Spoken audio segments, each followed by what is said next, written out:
परिषद प्रतिनिधि राकेश सिंह ने कहा, मेक इन इंडिया, आत्मनिर्भर भारत और डिजिटल इंडिया के दौर में सरकार शिक्षा क्षेत्र को लगातार अनदेखा कर रही है, जो हर मायने में इन सभी योजनाओं की बुनियाद है।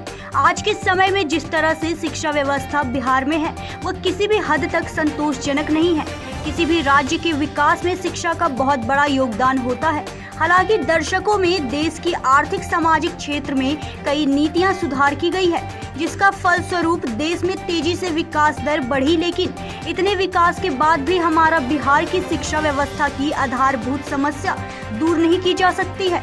बिहार सरकार को वर्तमान शिक्षा व्यवस्था में जरूरी बदलाव लाने की आवश्यकता है। इन बदलाव के तहत बिहार सरकार को विशेष रूप से प्रारंभिक शिक्षा की ओर विशेष ध्यान देने की आवश्यकता है, ताकि प्रारंभिक शिक्षा से ही बच्चों की नींव को मजबूत बनाया जा सकता है।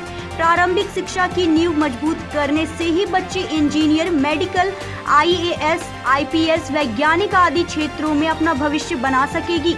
यह बात एक औचक निरीक्षक के क्रमांक में झाझा के केशवपुर पंचायत के दादपुर उत्क्रमित मध्य विद्यालय में 39 वर्षों से बिजली नहीं होने के शिकायत पर प्रतिनिधि राकेश जी स्कूल पहुंचे थे।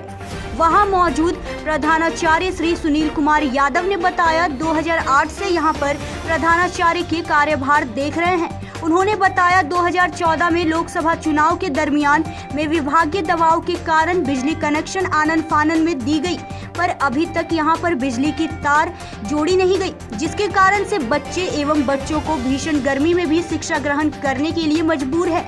एक दुर्भाग्यपूर्ण बात यह है, जब स्कूल में बिजली कनेक्शन हुआ ही नहीं, तब किसके आदेश से जिला शिक्षा पदाधिकारियों के द्वारा 2014 से 2023 जुलाई महीने तक बिजली का भुगतान भी किया गया, यानी बिल्कुल अप टू डेट बिजली बिल। यह स्कूल NH 333 पर एकदम रोड के किनारे मौजूद है, तब पर भी शिक्षा के आला अधिकारी को कैसे यह पता नहीं चला कि यहाँ पर बिजली नहीं है। झाझा से ब्रह्मदेव प्रसाद यादव की रिपोर्ट।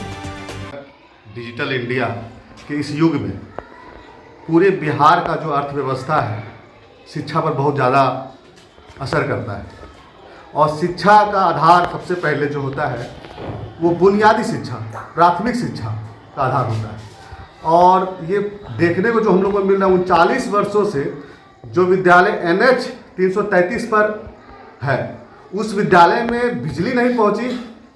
इससे साफ जाहिर होता है बिहार सरकार का रुख शिक्षा पर क्या है वो आपसे छिप नहीं सकता है। कई ऐसे विद्यालय हैं जहां पर बच्चों को बैठने के लिए बेंच नहीं है, नीचे बच्चे बैठ रहे हैं। कुछ ऐसे विद्यालय जहां हाई स्कूल आपका कर दिया गया, +2 विद्यालय कर दिया गया, वहाँ भवन नहीं है, बच्चा पेड़ के नीचे पढ़ रहा है।